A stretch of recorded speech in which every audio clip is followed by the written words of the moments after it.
Skotlandia mengejutkan Spanyol dengan kemenangan 2-0 dalam kualifikasi Euro 2024 di Hampden Park.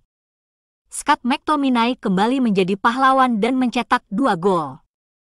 Gelandang Manchester United sekarang sudah mencetak 4 gol dalam 2 laga terakhir. Hasil ini membawa pasukan Steve Clarke ke puncak grup A dengan 6 poin. Pelatih baru Spanyol, Luis de la Fuente, yang menggantikan Luis Enrique, hanya mempertahankan 3 pemain dari tim yang mengalahkan Norwegia 3-0. Kiper Kepa Arrizabalaga, Rodri dan Mikel Merino mempertahankan posisi mereka sebagai starter. Juga penyerang Espanyol berusia 33 tahun, Joselu, yang mencetak 2 gol melawan Norwegia melakukan debut starternya. Spanyol terakhir kali kalah dari Skotlandia pada tahun 1984 di Hampden Park. Kebangkitan McTominay tentunya kabar baik bagi fans Man United dan Erik ten Hag. Skorsing Casemiro membuat MU akan kehilangan sosok gelandang bertahan dalam 2 laga berikutnya. McTominay sekarang bisa jadi opsi untuk menggantikan Casemiro.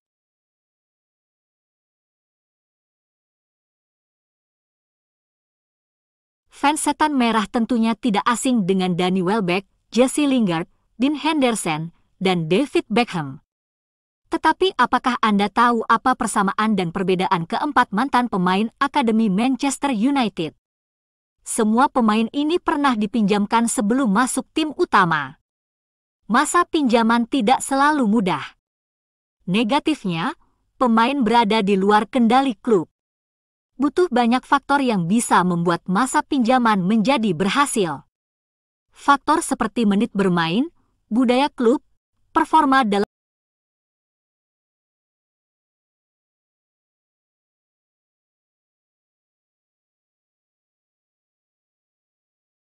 Amad Diallo tidak disukai Erik ten Hag dan nyaris dicoret di awal musim.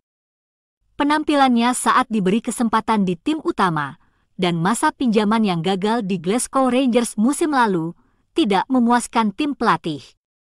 Kedatangan Antony untuk posisi sayap kanan dan kebangkitan Facundo Pellistri, Amad harus bersaing dengan Anthony Elanga, Jadon Sancho dan bahkan Marcus Rashford di sayap kanan.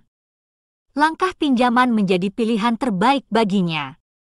Sunderland beruntung bisa membuat kesepakatan pinjaman untuk remaja Pantai Gading hingga akhir musim.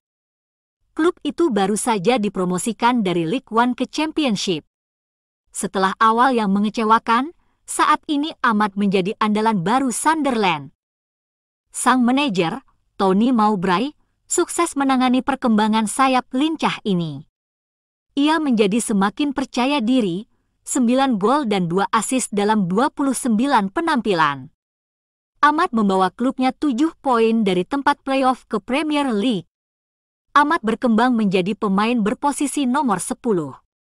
Amad punya kelebihan kaki kiri yang bagus, dan bisa melakukan gerakan lebih dari penyerang di sayap kanan. Gomu Channel percaya Amad bisa jadi pelapis yang ciamik bagi Bruno Fernandes musim depan. Alvaro Fernandes juga dipinjamkan ke klub Championship, Preston North End. Berstatus sebagai pemain muda Spanyol binaan Real Madrid, tak sia-sia MU mencomotnya dari Akademi El Real. Boleh dibilang masa pinjaman Alvaro cukup sukses di Preston. Fernandes telah memainkan 61% menit yang tersedia untuk Preston musim ini. Dia telah berkembang menjadi bek kiri modern.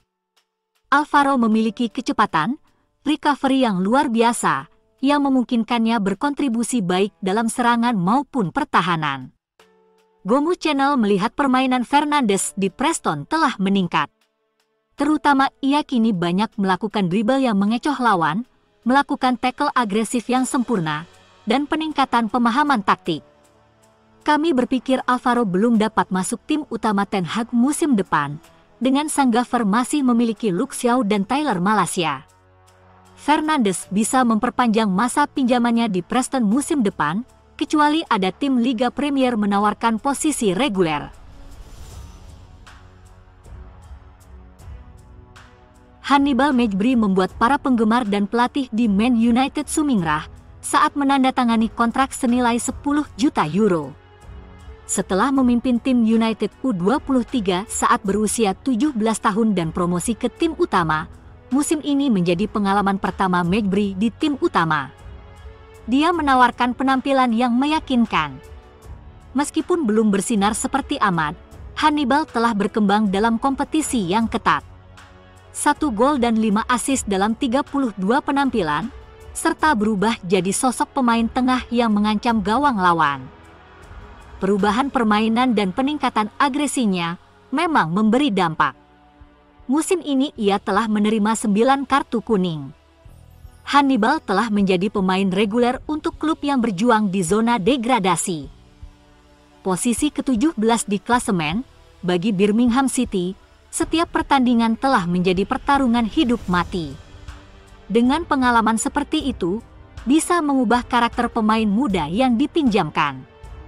Menurut Gomu Channel, Hannibal bisa menjalani masa pinjaman lain di Championship atau lebih baik di klub Premier League lain yang menawarkannya sepak bola reguler.